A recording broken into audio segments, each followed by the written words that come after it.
A man entered a memorial hall, closed his eyes, and called the deceased's name 3 times in succession, successfully summoning the spirit of Lee Hae-sook.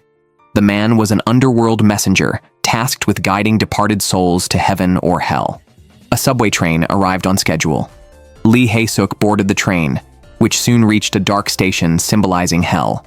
The train doors opened, and a force firmly held Lee Hae-sook in her seat, while a young man opposite her was sucked into hell. Several other souls, known for their misdeeds while alive, were forcefully ejected from the train into hell. The elevator doors closed, and suddenly, the scenery on both sides changed. Ahead, the sky was clear, and the air was filled with the scent of flowers and birdsong. Under a dazzling light, all the souls, including Lee Hae-sook, reached heaven. Lee Hae-sook was surprised as she thought she would go to hell. In her lifetime, the 80-year-old Lee Hae-sook was a loan shark who made a living by lending money. Many shops in her community had borrowed money from her, and she spent her days collecting debts.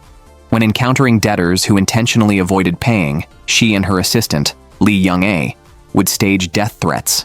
On her way home, Lee Hae-sook often faced curses and attacks from shopkeepers, but she had developed tactics to dodge these through her years of experience, predicting the direction of the attacks and instructing Lee Young-ae to use an umbrella for protection. To many, Lee Hae-sook was a cruel, heartless old woman who always put money first, but only Lee Young-ae knew that beneath her cold exterior was a tender heart. Lee Hae-sook had once gone to Lee Young-ae's home to collect a debt and, seeing the young Lee Young-ae mistreated, offered to take her in lieu of the debt, rescuing her from a dire situation and treating her like her own child. Lee Hae-sook's refusal to consider others' circumstances or extend payment deadlines stemmed from her own life's hardships. At 30, her husband had become paralyzed due to an accident, leaving her to support and care for him. Being strong was the only way to avoid being bullied. In her younger days, Lee Hae-sook had waived interest for people in trouble, but she soon realized that while she was seen as a savior when lending money, she was viewed as a demon when collecting debts, even without interest. Since then, she had ceased to show kindness casually. After a day's work, Lee Hae-sook and her husband Nak-Joon would sanitize with alcohol at their doorstep to avoid bringing any negative energy home from debt collecting. Inside, Lee Hae-sook transformed into a gentle and virtuous wife.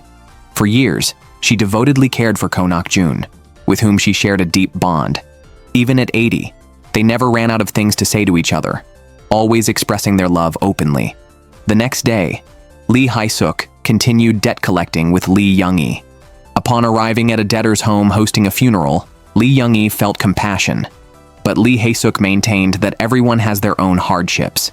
She had been collecting debts since she was 30, enduring curses and humiliation, even though she felt she was the one who suffered the most. Lee Hae-sook approached the debtor's daughter to negotiate the repayment of her father's debt. The daughter, upset by the disruption to the memorial service, angrily gave Lee Hae-sook the condolence money. Lee Hae-sook, in turn, put some money into the condolence envelope, attempting to express her sympathy for the deceased. The daughter perceived this as an act of pretense and cursed Lee Hae-sook, saying she would go to hell. That night, Lee Hae-sook dreamt of being dragged into hell by demons. Frightened, she went to sleep in Nak-Joon's room, where he comforted her and held her hand. He wished he could be with her longer, despite feeling that he should pass on to ease her burden. The next day, Lee Hae-sook bought a bouquet of flowers. Nak-Joon complimented her, saying she looked as beautiful as the flowers. Curious, Lee Hae-sook asked when he found her most beautiful. Nak-Joon lovingly replied that she had always been beautiful, but now she was at her most beautiful. Lee Hae-sook sensed a deeper meaning in his eyes, a farewell filled with reluctance and affection. She went to church to pray for Nak-Joon's passage to heaven, acknowledging his lifelong kindness, unlike her, who lived under a curse. Returning home, she found Nak-Joon peacefully lying in bed as if asleep, but he was no longer breathing. His death felt like a damp rain, draining the formidable Lee Hae-sook of her vitality overnight. She sat motionless in her room, discarding the medicine prepared by Lee Young-ae, and immersed herself in the grief of losing Nak-Joon. Based on her life experiences, Lee Hae-sook thought she would go to hell. But unexpectedly, She arrived in heaven. She queued for security checks at the entrance to heaven, where the security officer reminded all souls to let go of any important possessions they carried to move forward unburdened. A mother, regretting giving away her son, insisted on bringing her savings to give to him. A firefighter, regretful that he couldn't save a little girl trapped in a fire, clung to his oxygen mask until the girl came over, took his hand, and they went through the checkpoint together. Lee Hae-sook, carrying no possessions, passed through security smoothly. She had already learned from the underworld messenger that her husband, Nak-Joon, had arrived in heaven before her. Her only wish was to see him soon. Before settling in heaven, Lee Hae-sook was interrogated by an examiner. She needed to confirm two things. First, whom she would live with, as they could not live together if the other party disagreed. Lee Hae-sook firmly chose Nak-Joon, and fortunately, he had also chosen her. After meeting, they could live together. The second question was the age appearance Lee Hae-sook would choose to live with in heaven. Once chosen, it could not be changed. Recalling meeting her husband at 25, but remembering Nak-Joon's words that her current appearance was the most beautiful, she unhesitatingly chose to be 80. She wanted to appear as Nak-Joon liked her best.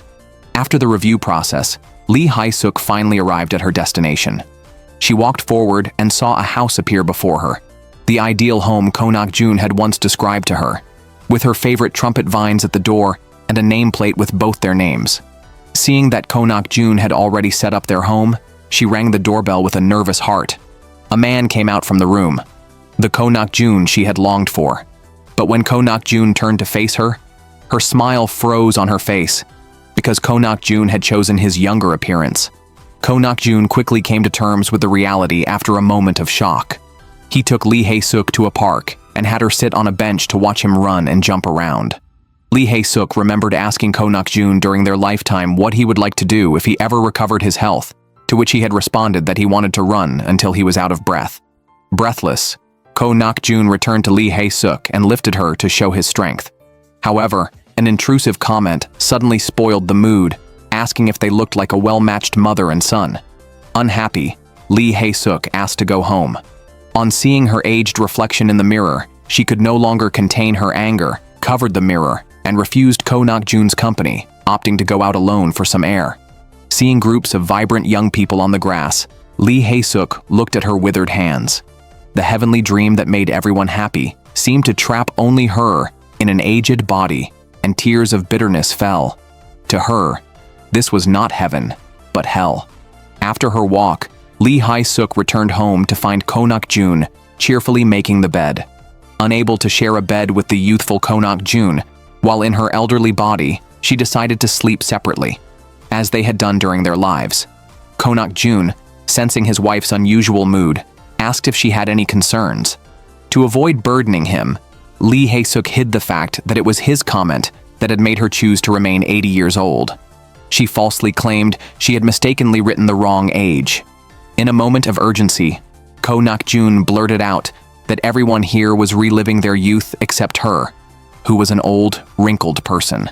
Realizing his mistake, he quickly corrected himself, saying that no matter her age, she was always Lee Hae-sook to him.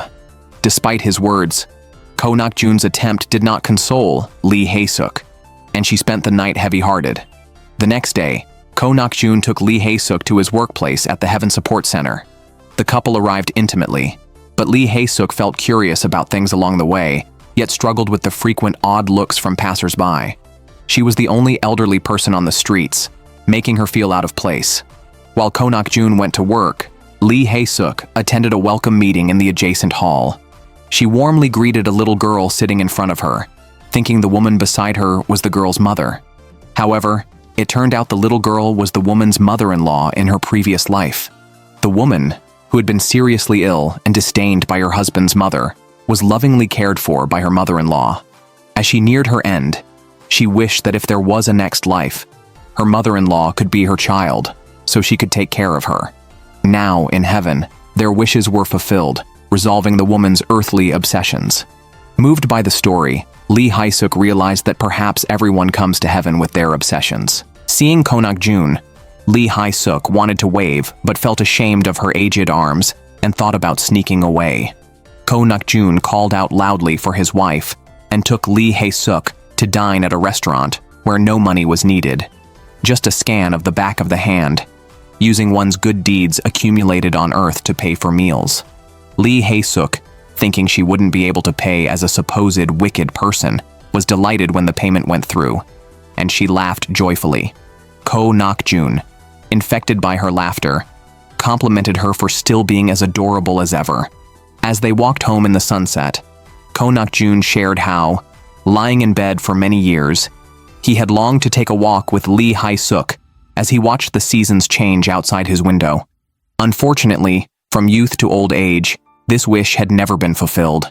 Touched by his words, Lee Hae-sook's heart softened. She shared that the happiest part of her day was always coming home with groceries, shedding the day's fatigue to be with Nak-Joon at home. The next day, Lee Hae-sook attended another welcome event. Everyone was joining clubs, and seeing some elderly people, she quickly followed, hoping to find company of her own age. However, she found the behavior of this club's members peculiar. An old man behind her kept sniffing around, and a young man insisted on shoving a ball into her hands, continuing despite her clear annoyance. Lee Hae-sook asked a seemingly normal elderly woman what the group was doing there. The woman explained that they were all waiting for their owners. Just then, a group of young people appeared across the way, and everyone around her quickly dashed towards them.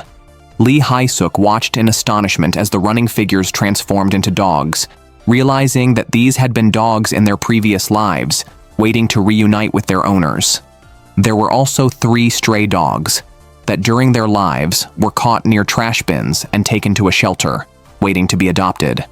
As seasons changed, other dogs found homes, but these 3 remained unclaimed and were eventually euthanized. They too hoped to find their owners and play together. Returning indoors, Lee Hae-sook saw a familiar high-ponytailed girl who accidentally knocked over a water bottle. The familiar gesture made Lee Hae-sook tentatively call out the girl's name. The girl was the cat Lee Hae-sook had owned, who haughtily asked why it took so long for her to be recognized. Lee Hae-sook was overjoyed at the reunion, but was at a loss for words when the girl questioned why she still looked old, especially since even the cat had become a young, beautiful girl. Unable to accept her aged appearance, Lee Hae-sook tearfully blamed Nak-Joon.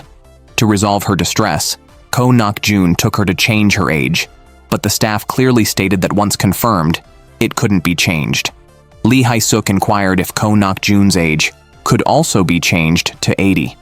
Nak-Joon, not yet ready to give up his youthful state, but willing to age to be with her, tearfully agreed to become 80.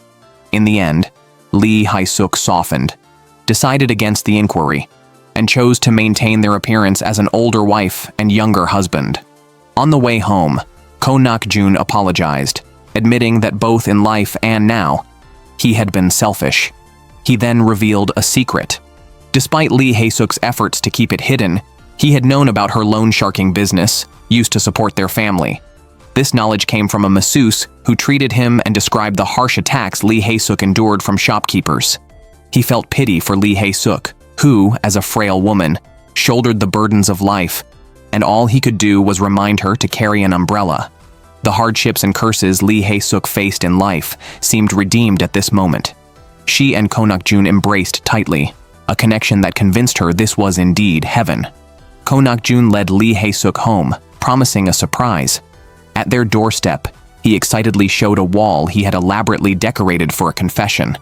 However, the next moment, a strange woman stood under the confession wall and rushed to hug Nak-Joon.